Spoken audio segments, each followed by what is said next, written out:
agudo. Existe en el síndrome coronario, existe un síndrome coronario agudo y un síndrome coronario crónico, según lo que actualmente asegura la literatura 2019. Entonces, en el síndrome coronario agudo es el que vamos a tratar hoy, y mañana van a tratar el síndrome coronario crónico. Entonces, cuando hablamos del síndrome coronario, tenemos que tener a la cabeza, primero, los infartos agudos de miocardio, y el segundo, la presencia de angina inestable. ¿Ok?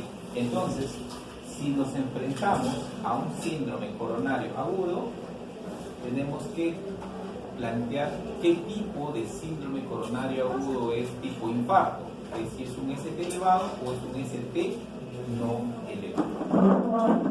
Ante eso, hay diferentes herramientas y vamos a ir viendo. Como ustedes están en terapéutica, vamos a hablar un poco acerca de la fisiopatología y nos vamos a centrar en la terapéutica, para que sepan qué es lo que deben hacer cuando ustedes estén frente a un paciente con esta patología. Muy bien, la información del síndrome coronario aguda, principalmente para el manejo, he sacado la literatura de la ICC, de la Sociedad Europea de Cardiología, para el manejo para pacientes con elevación del segmento ST, que son los infartos que frecuentemente tienen muy alta mortalidad en emergencia o en hospitalización. Muy bien, siguiente. Bien, entonces, ¿qué pasa con un paciente que tiene factores de riesgo? Por ejemplo, un paciente adulto mayor, diabético, hipertenso, fumador o con antecedentes familiares. Entonces, el hecho de tener estos factores de riesgo incrementa la sumatoria entre ellos, potencia la lesión endotelial del paciente. Si a esto le agregamos que el paciente es dislipidémico, tiene LDL elevadísimos y un HDL bajísimos, entonces el paciente es un factor, agregamos un factor de riesgo adicionalmente para la formación de placas conocidas como ateromas vasculares. Entonces, esto es una arteria.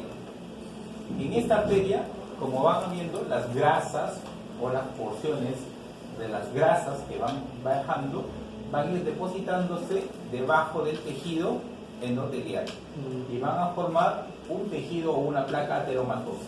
Esta placa primero va a empezar a obstruir la parte de la luz y posteriormente va a ir como si fuera una extensión hacia la parte de afuera, que se llama remodelado excéntrico.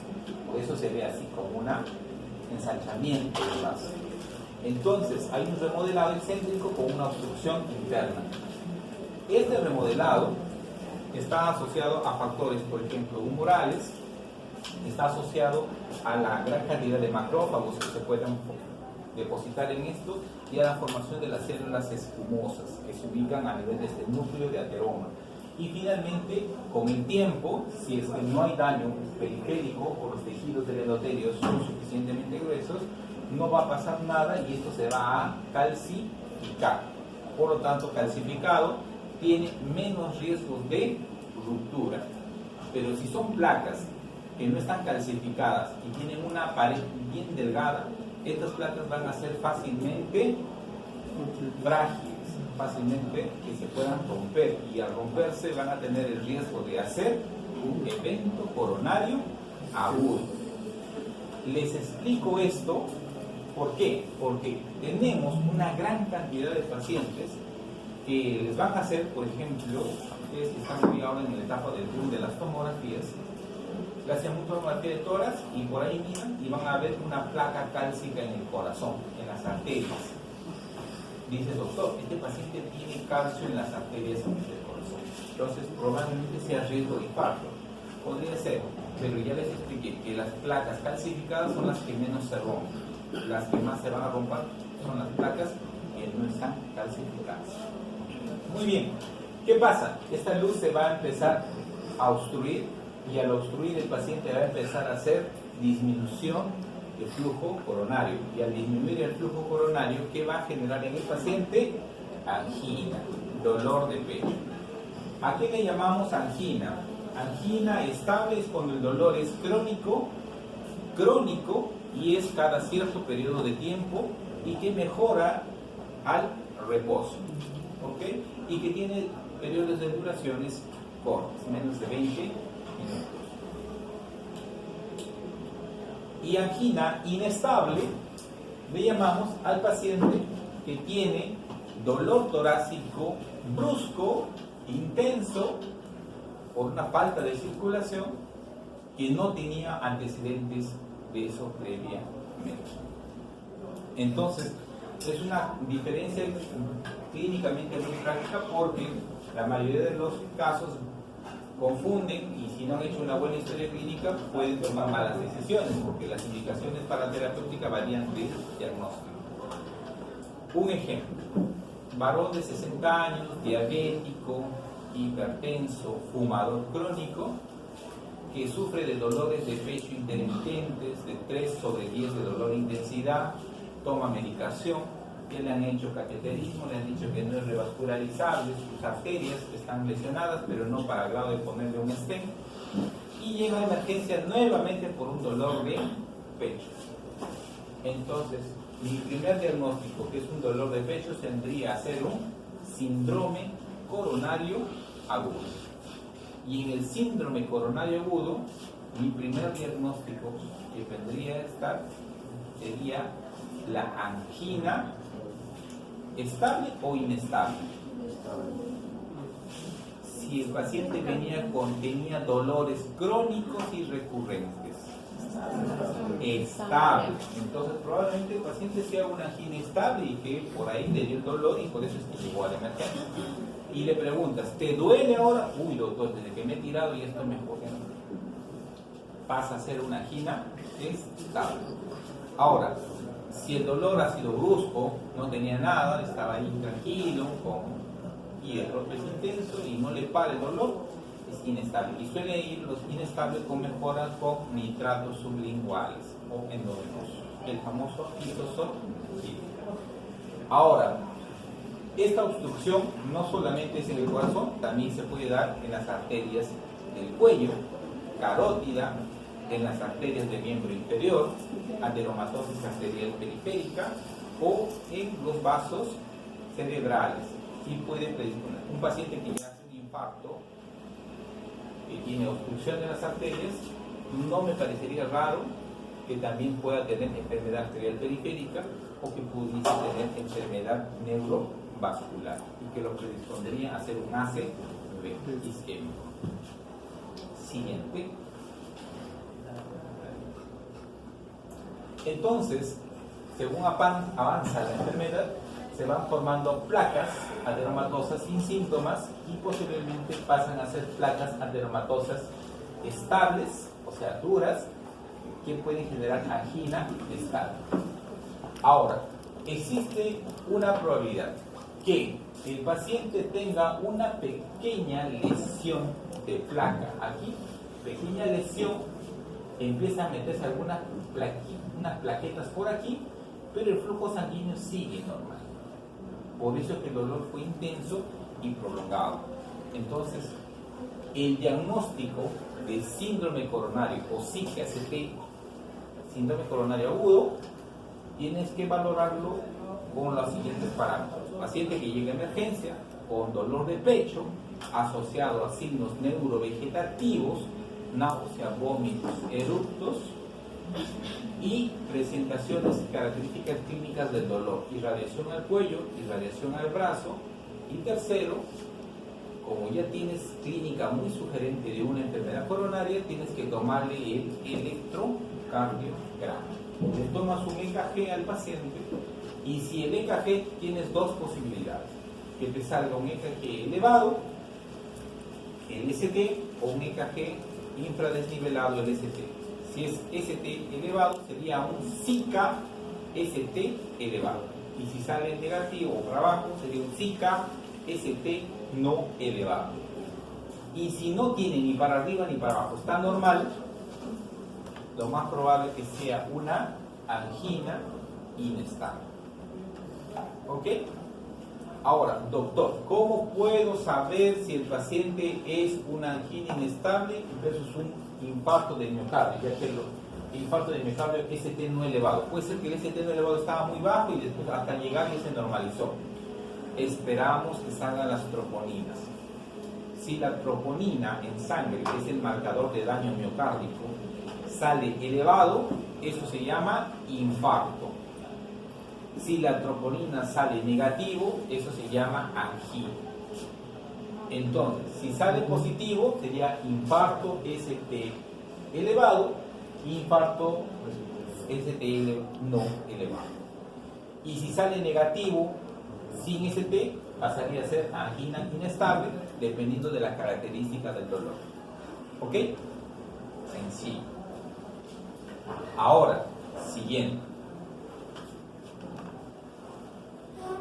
Cuando ustedes van o entienden el tema de la fisiopatología de un evento coronario, tejemos el tejido endotelial. El tejido endotelial va a proteger y dentro está el núcleo lipídico. Este núcleo lipídico se rompe y se activa, se rompe y se activan factores de estimulación y agregación plaquetaria para que traten de cerrar esa ruptura en el vaso. Entonces, ¿qué es lo primero que va a aparecer aquí? Las plaquetas. Y las plaquetas son conocidas como el trombo blanco. Los trombos blancos se pegan y empiezan a generar ramas y ramas con la fibrina. ¿Para qué? Para que se deposite ¿qué cosa? El trombo rojo. Entonces, cuando hay un daño vascular, existen dos tipos de trombos: el trombo blanco plaquetario y el trombo rojo, en este caso por los glóbulos respiratorios. Por eso es que la terapia para un infarto se da con antiagregantes plaquetarios y se da con anticoagulantes. No es uno o el otro, es ambos. 3. Siguiente. Entonces tenemos, doctor, ¿y cómo sé que esto es una angina estable o una angina inestable? Si los dos han salido negativos. El tiempo es un criterio, la remisión de los síntomas es otro criterio, y finalmente cuando hacemos el análisis de los tejidos vasculares, podemos ver que las anginas inestables son aquellas que se han roto o tienen membranas bien delgaditas debajo del núcleo, que hace que tengan la predisposición de estar fracturándose y por ende tienden a ser infartos. No sabemos si el infarto podría ser con el tiempo de una angina inestable, podría avanzar a un infarto ST elevado o un infarto ST no elevado. No lo sabemos. Por eso es que el paciente con angina inestable preferentemente debería someterse a un cateterismo programado, no de emergencia.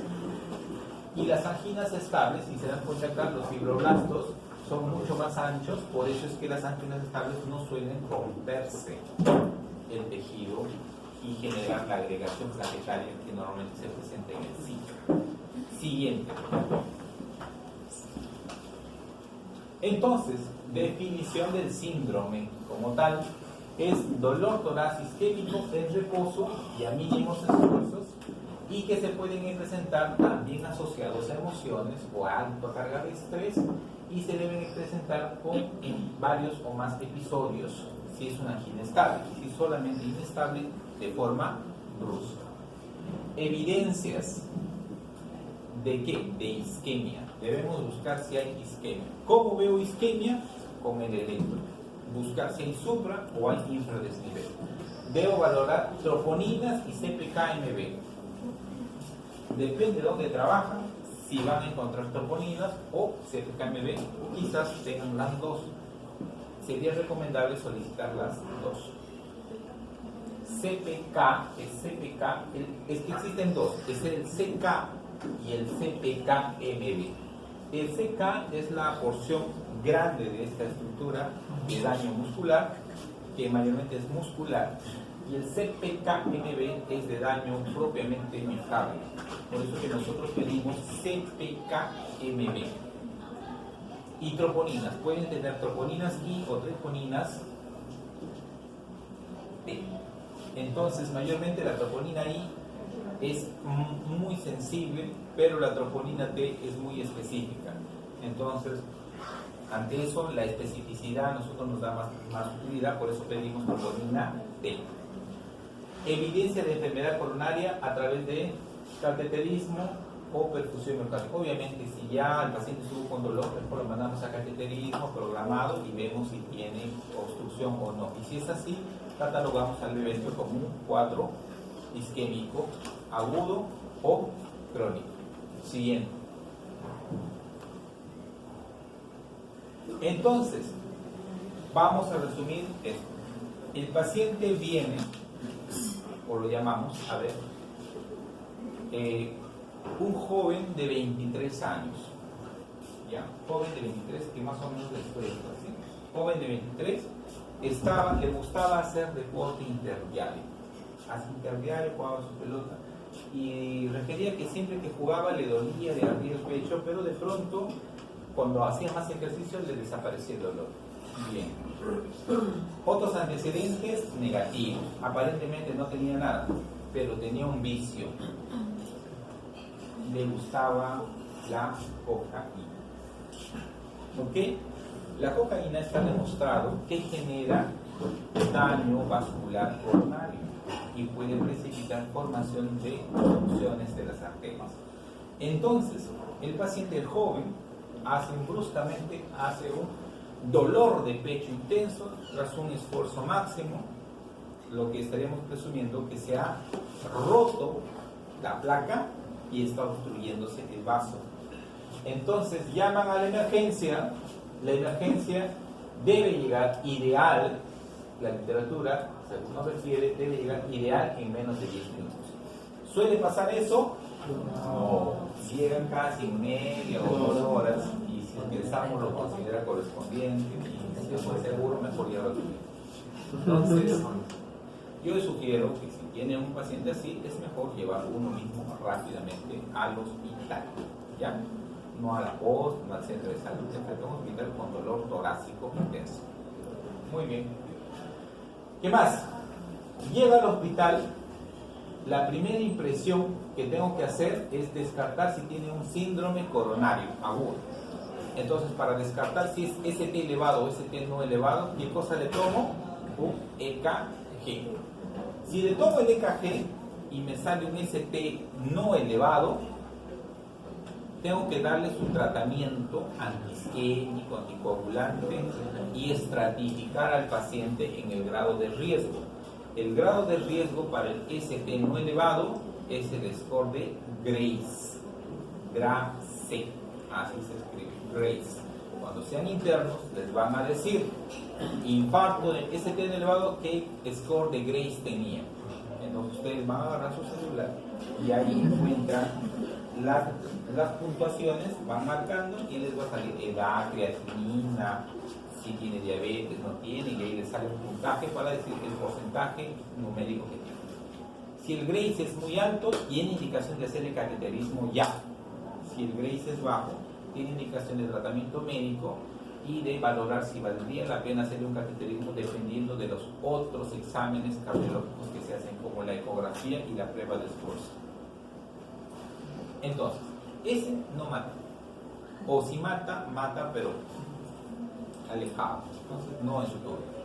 Entonces, ya tienen el paciente, ya le han dejado terapia, pero tienen el otro bloque. Que el paciente venga y el electro tiene un ICT elevado. Si el ICT elevado está elevado, inmediatamente en la ambulancia, que es lo ideal, debería hacerse esto, es lo ideal, que todas las ambulancias deberían tener un electrocardiógrafo tomar, y si ICT elevado debería llamar al hospital y decir: estoy trasladando un paciente con un infarto ICT elevado, y decirle, y en el hospital le van a decir, ¿sabes qué? Mira, si es un ST elevado, sabemos que necesita cateterismo de emergencia. Y acá en el hospital no tenemos cateterismo. Mejor llévalo al Rebagliati o llévalo a la Almenara. Y si es de madrugada, no hay acá, mejor llévalo al Licor. Entonces, influye mucho eso, porque si no van a perder el tiempo. Recuerda que se pregunta, tiempo para el ICE, si tiene menos de 120 minutos, es decir, 2 horas para hacer el cateterismo, porque todo este elevado debe hacerse cateterismo, menos de 2 horas, se aplica el ICP primario. Si dicen, no tenemos ICP primario, buscar otro hospital, si va a ser más de 120 minutos su búsqueda, la alternativa en esa espera es fibrinolizar al paciente. ¿Para qué lo fibrinolizamos? Para compensar esa obstrucción y tener más tiempo para mandarlo al cateterismo. ¿Ok? Ojo, entonces, no sabemos, como no estamos en Europa, entonces al paciente lo van a traer de emergencia. Y depende de dónde trabajan, si tienen cateterismo de emergencia o no. En Perú, a ver, empezamos. Sabogal no tiene cateterismo. Loaiza no tiene cateterismo de emergencia. 2 de mayo tiene cateterismo de emergencia esporádicamente. No sabemos si justo llegan a ser y no Solo un video. Mario Auxiliador, a Santa Rosa y a Nicolás Casimiro Ulloa, menos. Hipólito tiene cateterismo de emergencia esporádicamente. Entonces le tocaba su hemodinamista. Almenara, solo hasta las 3 de la tarde. Si es que no está, ya fue. O sea, 9, 10 de la noche, LH. Rebagliati igual, hasta las 6 de la tarde y ya fue. Y entonces les quedaría solamente el único hospital que hace de emergencia sería el ICTE en este país. Entonces, eso es en la parte de hospitales nacionales de seguro de salud. Parte particular privada, sí, en las privadas sí hay. Si hay cateterismo, pueden llamar al hemodinamista, el hemodinamista llega en 1 hora y se hace y le solucionan el problema. Pero recuerden, los gastos de un cateterismo en la parte privada son costosos. Un cateterismo suele ir en promedio dependiendo de la clínica, entre 15 a 20 mil soles en 30 minutos. Son 15 a 20 mil soles. Entra en el cateterismo y le dicen, ¿sabe qué? A su papá le vamos a poner 2 stents. Cada stent cuesta $2,000. Son 2, 3, 6, 8, ya por 9,000 soles. 29,000 soles. Todo paciente que ha sido postinfarto y está en la clínica, ¿a dónde lo van a meter? A la UCI. La noche en UCI creo que es algo de 800 a 1,000 soles la noche. Y debe estar por lo menos 8 días, por lo menos. Conclusión. Mejor compro el cajón. Conclusión, si son jóvenes no usen drogas.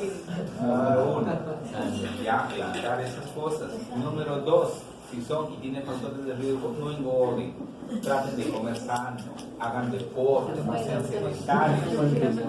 Y bueno, y ya les tocó a ustedes, pues ya lamentablemente ya funden su dinero. Entonces, ¿por qué? Porque esta es la realidad de aquí. O sea, entre bromas y cuentos, yo les cuento la realidad, porque no sabemos si quizás los papás de algunos de ustedes en algún momento pueden hacer un evento coronario. Y ustedes tienen que saber la realidad, porque lo primero que van a decir, mi hijo es médico, y la mamá se va a apoyar a ustedes y te va a decir, ¿qué hacemos? Y usted le va a decir, vamos a este sitio. y van a generar o van a propiciar prolongar la enfermedad y no solucionarla adecuadamente. ¿Entienden? O sea, no solamente saber la teoría, sino saber también el contexto social que vivimos. Ok, entonces ya tienen más o menos una idea de qué hacer. Y bueno, esa es la realidad. Ahora, pueden irse a la Almenara y la Almenara coordina con el INCOR y el INCOR lo refieren a la Almenara. Sí se puede decir, o el Rebagliati lo refieren al INCOR y le pueden hacer el cateterismo. ¿Ok? Sí se puede hacer eso. O al Sabogal y del Sabogal lo refieren. Ahora, a veces, no siempre, también depende mucho de la estabilidad del paciente para referir. Si está muy inestable, prefieren a veces estabilizarlo mejor antes de enviarlo. Entonces, son variables que hay que tener en consideración. En pocas palabras, es preferible tener un seguro de salud para poder estar protegidos contra eso. La policía cuenta. Okay. Ahora, entonces, llamaron acá, dice, doctor, no hay. Entonces, llega a un hospital donde no hay cateterismo. Lamentablemente, pues, digamos, no tenía salud, el señor perdió el trabajo, tuvo algún problema. Y bueno, pues, y dices, ay, que no tengo, llévenlo entonces a un hospital nacional, lo llevan y llega al hospital y llega a sus manos de ustedes que están en una guardia. Entonces, de internos. Entonces llegan y vienen con ese televado. Lo primero que no van a preguntar es cateterismo, ¿no? Porque si saben de noche a las 3 de la mañana estamos... No hay nada. Entonces, ¿qué es lo que van a hacer? Fibrinolisis. Lo ideal, dice la literatura, que tiene que ser en menos de 10 minutos iniciar la lisis. No esperar que salgan los resultados, no hacer tiempo, o no dejar al paciente a un costado diciendo, oye, este no se queja mucho, está calladito. Entonces, no, si este se te elevado, tomar decisiones rápidas. Por eso, esta es la guía y te dice cuáles son los tiempos ideales para hacer el tratamiento. Si es cateterismo, ideal, menos de 90 minutos. Si es lisis, menos de 10 minutos desde que llegó a emergencia el paciente. Ahora, depende mucho pues el hospital donde esté y también de los internos o los médicos residentes que estén, ¿no? Hay de todo. 3. Van a un hospital, centro médico, con ICP de frente el diagnóstico, y le hicieron el diagnóstico del cateterismo en menos de una hora. Eso es lo ideal. Por eso que en un sistema de salud nacional, donde haya un plan de contingencia para esto, las ambulancias todos tienen EKG, todos tienen un cardiodesfibrilador y todos los médicos de la ambulancia llaman y saben a dónde ir con el paciente para no perder tiempo. Ok, next. Entonces, ¿qué hace el doctor? Está en la ambulancia, idealmente, bueno, no, la realidad no. Llega acá a la emergencia, y en la emergencia el internito, porque esa noche él está tomando el electro, me toma el electro y tiene dos posibilidades. Encuentra esto suprado o encuentra esto infradesnivelado o con T negativas. Si encuentra esto, ve esto de casualidad, por favor, lleven el electro a su residente. Ya, no lo guarden, no lo pongan, hay que esperar o ya lo reevaluaremos más tarde. No, revisen al paciente porque este paciente puede morirse. Está sentado, se desmaya, hace paro. Es rápido la enfermedad dependiendo de la obstrucción y se mueren, chicos. Se mueren. He visto gente que entra caminando y ¡pum!, se cae en el pasadizo en arresto y no salen del arresto. Fallece. Entonces, EKG inmediatamente. Tomen su EKG suprado. Si suprado, obviamente tendrá que ir ese elevado de frente al lisis. ¿Esperaremos para alisar la troponina? No, porque la troponina sale en 2-3 horas.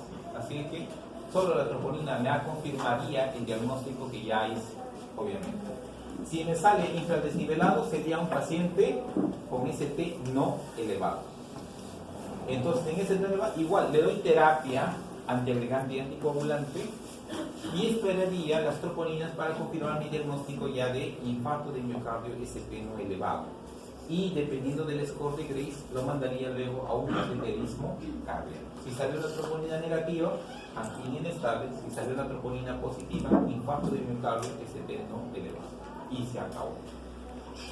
Igual, los dos tendrían que ir a cateterismo, este de emergencia o postlisis y este programado o antes de su alta hospitalaria. Siguiente.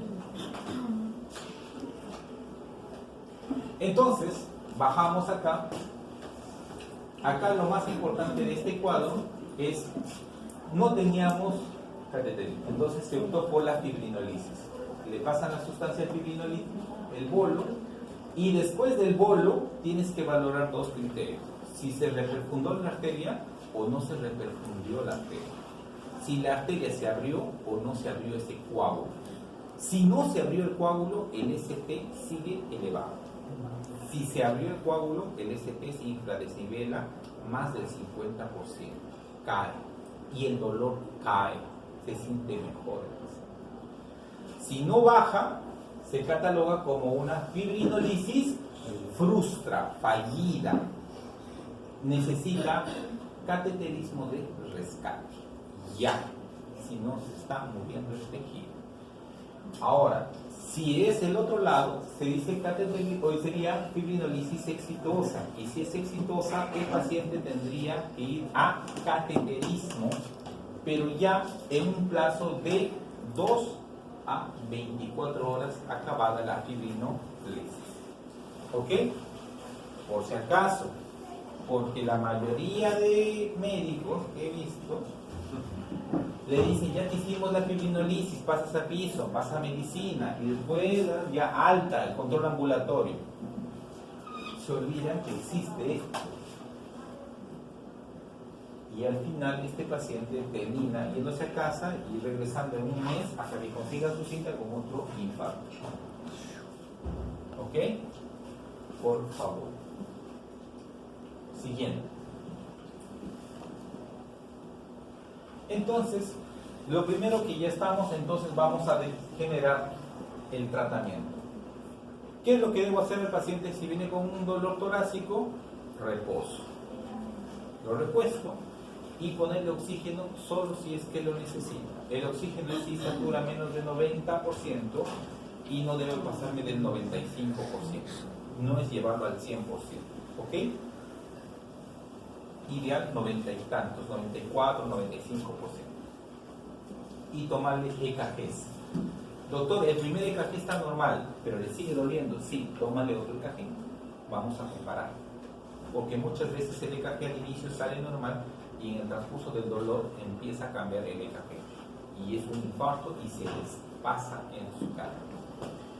2. El paciente está con un dolor intenso de 1 a 10, 10 sobre 10, porque así vienen gritando de dolor. Dolor intenso. Entonces lo primero que hacen, le ponen nitral. Isosorbide sublingual. Te calmó 9 sobre 10. Inmediatamente, ¿qué hace? Morfina. 3 miligramos endovenoso.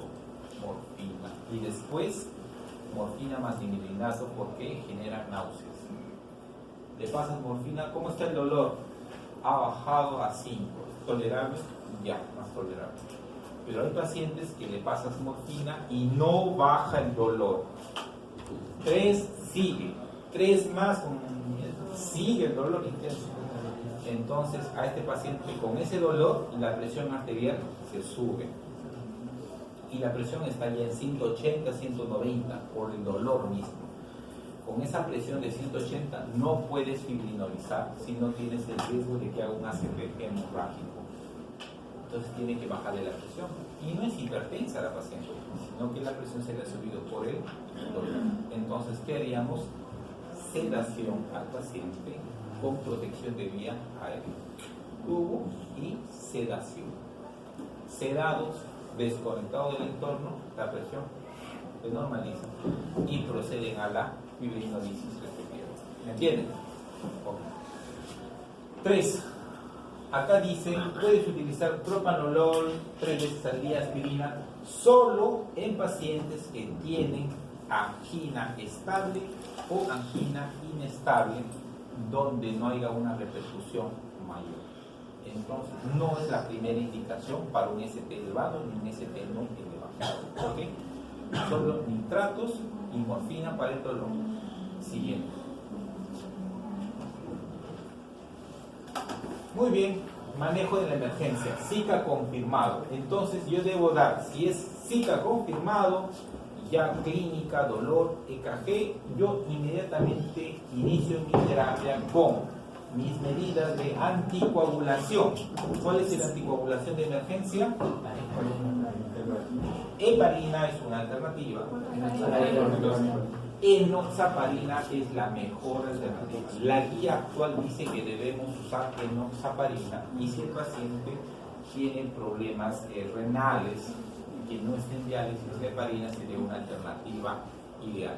El problema de la heparina es que hay que controlarlo, el TTP es muy lábil, hay que llevarlo a por encima de 60 y es complicado. Hay que estar haciendo el examen de sangre cada 2 horas, complicado. En cambio la enoxa y es subcutáneo.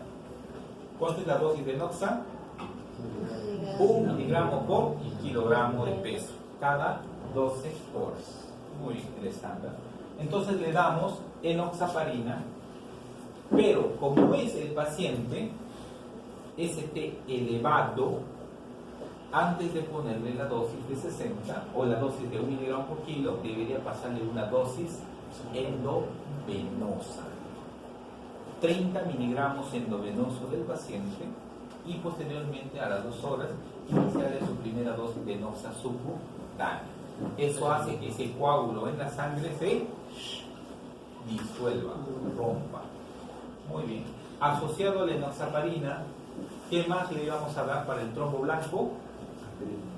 Antiagregantes, muy bien. Aspirina. Pero no damos aspirina una pastillita, tendríamos que dar ¿qué? Dosis de carga. Dosis de carga de aspirina y dosis de carga de clopidogrel, que es lo que más tenemos aquí. Entonces damos dosis de carga de aspirina. Tienen 2 escenarios.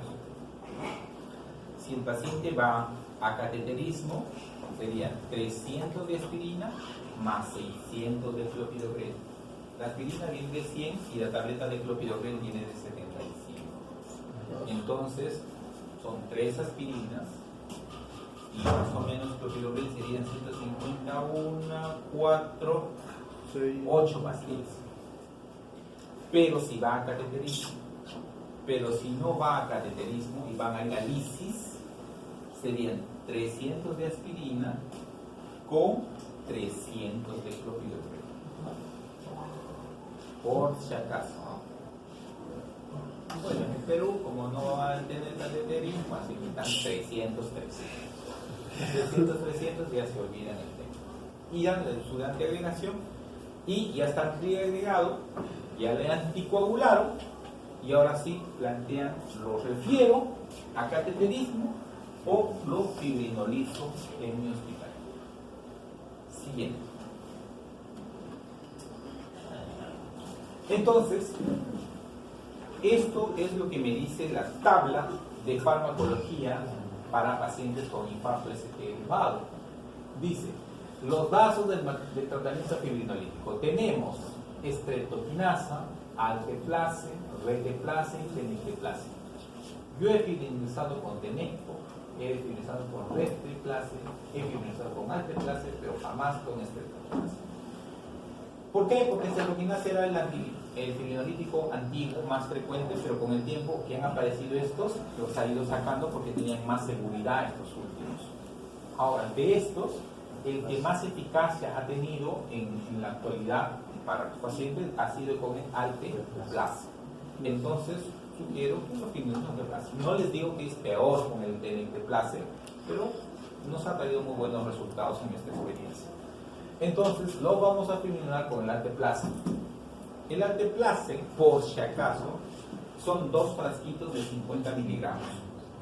Cada frasquito cuesta 1.500 soles. Son 3.000 soles que se van a soplar en menos de 10 minutos.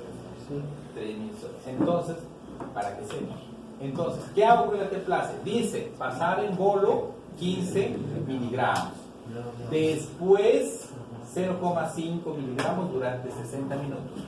Que más o menos es pasar, dice pasar durante 60 minutos hasta 35 miligramos y de ser 0,75 en 3 minutos hasta 50. ¿Qué es lo que hacemos? Nosotros pasamos 15 miligramos, los primeros en bolo, en los 30 minutos siguientes, en los 30 minutos siguientes le pasamos los 50 miligramos del otro frasquito y en la hora siguiente los 35 miligramos que me sobró del primer frasquito. Entonces, de esa forma completé los 2 frascos de inducción. ¿Qué va a haber si tú pones pirinolisis? El paciente puede hacer sangrado gingival, puede haber sangrado, si ha tenido alguna punción en el pecho, puede empezar a sangrar por ahí, puede ser hematuria. Y lo ideal, empieza a haber criterios de reperfusión. Los criterios de reperfusión son caída del ST, disminución del dolor torácico y finalmente presentación de arritmias ventriculares como las que en este caso se llama ritmo ilioventricular acelerado, que es el famoso RIVA, como si fueran extrasístoles ventriculares para arriba y para abajo, y eso indica que el corazón se está reperfundiendo y es transitorio y se normaliza. Entonces es exitoso. Si no presentó nada de eso, quiere decir que el coágulo está bien tapado y que no ha podido abrir eso del coágulo. Ahora, si ustedes van a dar este medicamento, los fibrinolyticos tienen que tener criterios, ¿ok? Contraindicaciones absolutas y contraindicaciones relativas. Ahora lo vamos a ver después de esto, ¿ya? Le voy a dar aspirina. ¿Cuánto es la dosis? Dice 150-300. 300 miligramos y se acabó. ¿Ok? Seguida de mantenimiento de 75 a 100. 100 miligramos es la indicación. Le doy clopidogrel también. Dosis, ya les dije, 300 oral, seguida de 75 cada 24. Pero si el paciente es más de 75 años, la dosis de carga de 75 miligramos seguida de una dosis de mantenimiento de 75. En pocas palabras, si es una persona más de 75 años, no se da dosis de carga de clopidogrel, pero sí de aspirina. Cuidado, chicos, sangran las personas mayores, los abuelitos sangran y empiezan y se mueren más por sangrado que por el mismo infarto.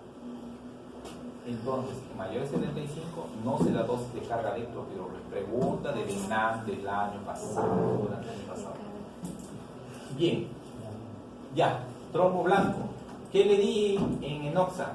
Dice, la enoxaparina, ya les expliqué, el bolo de 30 queremos pasarle más o menos seguido, 15 minutos más tarde, a veces demoramos un poco hasta los 30 minutos, darle la dosis de mantenimiento cada 12 horas. Ahora, acá hay un dato importante. ¿Durante cuánto tiempo debo dar enoxaparina? 8 días como mínimo. Y después de 8 días suspendo o hasta el alta del paciente. Las primeras 2 dosis no deben exceder de 100 miligramos. Cuando son muy obesos, no deben superar más de 100 porque se demuestra el riesgo de sangrado. Y acá es algo importante. Pacientes de 75 años o más, no administrar el bolo. Igual que tampoco la carga de clopidogrel. Y comience la primera dosis ya no con 1 miligramo por kilo, sino 0,75 miligramos por kilo, con un máximo de 75 miligramos en las primeras 2 dosis. Es decir, 0,75 cada 12 horas en un adulto mayor. Si el paciente, además, dice, tiene una tasa de filtración glomerular menos de 30, independientemente de la edad, las dosis subcutáneas se administran una vez cada 24 horas. Es decir, ya no irían cada 12. Y existe la información, la literatura que dice si es menos de 15 la tasa de filtración, a veces es preferible no anticoagular al paciente por el riesgo de sangrado que va a tener. ¿Ok? Menos de 30, una vez al día. más de 30 2 veces al día. ¿Okay? Menos de 70, más de 75 años, 0,75 cada 12 horas. Heparina, ¿pueden utilizar? Sí, pueden utilizar. La heparina dice, pasar en bolo también, se pasa 60 unidades por kilo. Digamos, el doctor que pese 60 kilogramos serían 336, 3.600. 3.600 unidades que no sobrepasen los 4.000, seguido de una infusión de 12 unidades por kilo. Más o menos pasamos casi a 1.000 unidades por hora. 1.000 unidades por hora durante 24 48 horas. Ahora, en ese periodo tenemos que estar tomándole sangre para que el TTP esté en el objetivo que sea entre 50 y 70. Mayormente debemos llevarlo a 60, que es lo recomendable. Bueno, pues complicado, ¿no? Estar sacándole sangre, hipnosis de madrugada, los reactivos no hay, no viene el tecnólogo, mejor denle enoxaparina. Fondaparinux apareció que es para mejorar la ruptura de la placa, pero hoy en día ya no administramos por los altos riesgos de sangrado que se han demostrado en los trials que han ido apareciendo. Muy bien, siguiente. Contraindicaciones para hacer una lisis. Acá, memoria, importante. Sangrado cerebral, hemorragia. Si ha tenido un sangrado hemorrágico, un ACV de origen desconocido en cualquier momento, contraindica al paciente paralizado. No dice en los 6 meses, dice en algún momento. Por favor, pregunta primero a la familia, que no este paciente se va a morir por un ACV hemorrágico. ACV isquémico en los últimos 6 meses precedentes. Si ha habido ACV isquémico último, tampoco se debe fibrinolisar. Y si ha tenido más de 6 meses, yo lo tomaría con pinzas. Con pinzas. Daño del sistema nervioso por un tumor, una neoplasia o una malformación arteriovenosa. Tampoco debemos darle al paciente. Si el paciente ha sufrido un trauma, una cirugía craneal o una contusión o recientemente o en el mes anterior. La mayoría que llega a veces con infarto cerebral porque el doctor está con dolor y se cayó de cara. Tequeado llega y lo traen. Y pasa por cirugía lo que dice, no está bien, pero le duele el pecho. Pásenlo a medicina. Pasa a medicina y en medicina es donde diagnosticamos el ST elevado. Y el cardiólogo lo primero que tiene que preguntar a la familia es si se cayó, se golpeó la cabeza, sí o no. Porque si se cayó y se golpeó la cara, después le hacen el fibrinolistan, le va a salir un hematoma gigante en todo el rostro que puede irse hasta el cuello. Y la familia no va a decir es por la lisis. La familia va a decir le han puesto algo que le ha hecho daño y que por eso se ha muerto. ¿Me entienden? Lamentablemente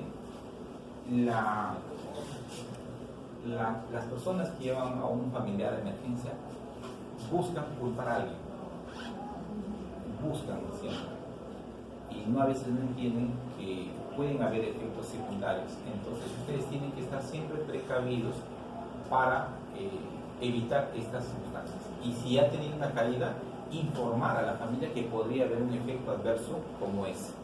¿Ok? Riesgo-beneficio. Pero por eso dice que es una contraindicación absoluta.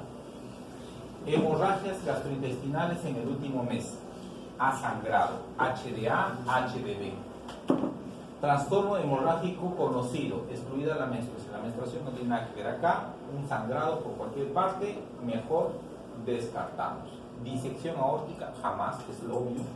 Funciones que no compresibles en las últimas 24, ejemplo, biopsia hepática o punción lumbar. Si le han hecho alguna cirugía o punción, mejor no dar. Inclusive, punciones musculares se frenan, pero ya no como absoluto, sino como relativo. Relativos, un ACV más de 6 meses.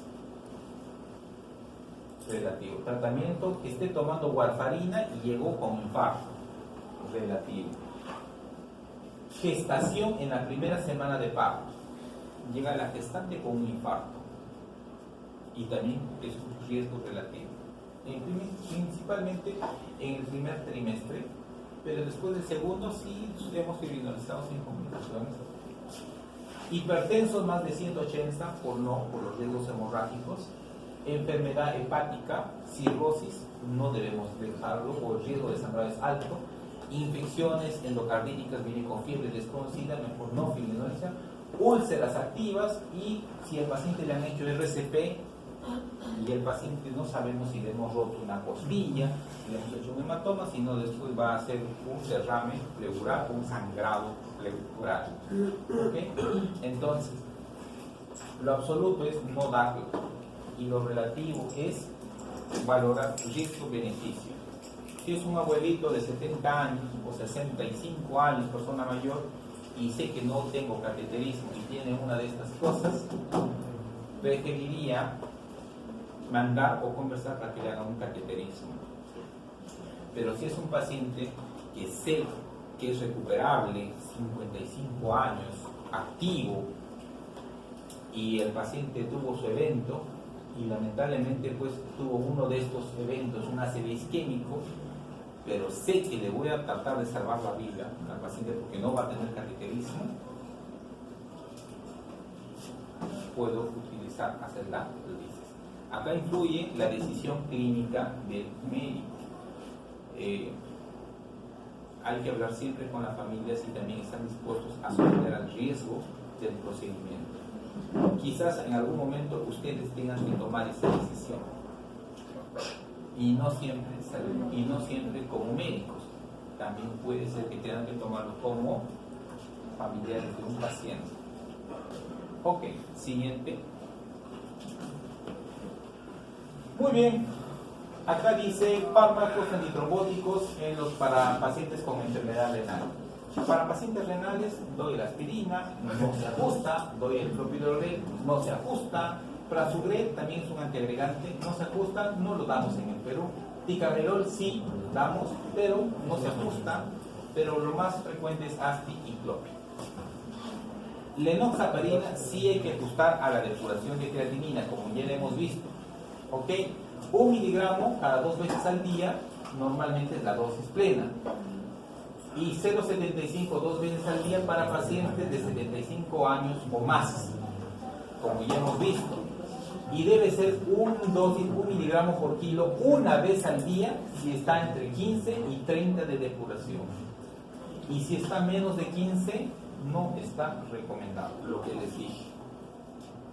Heparina, no, preferiblemente, excepto a menos que el paciente pues tenga, qué sé yo, enfermedad renal muy severa y tengas que anticoagularlo de alguna otra forma, porque la heparina, según la infusión renal, sin ajuste, ¿me entienden? Por eso que en renales podemos dar heparina. Si ustedes no pueden dar enoxa en un paciente, mejor den heparina, su bolito de 60 y su infusión de 15 cada kilogramos hora, máximo 1000 unidades por hora.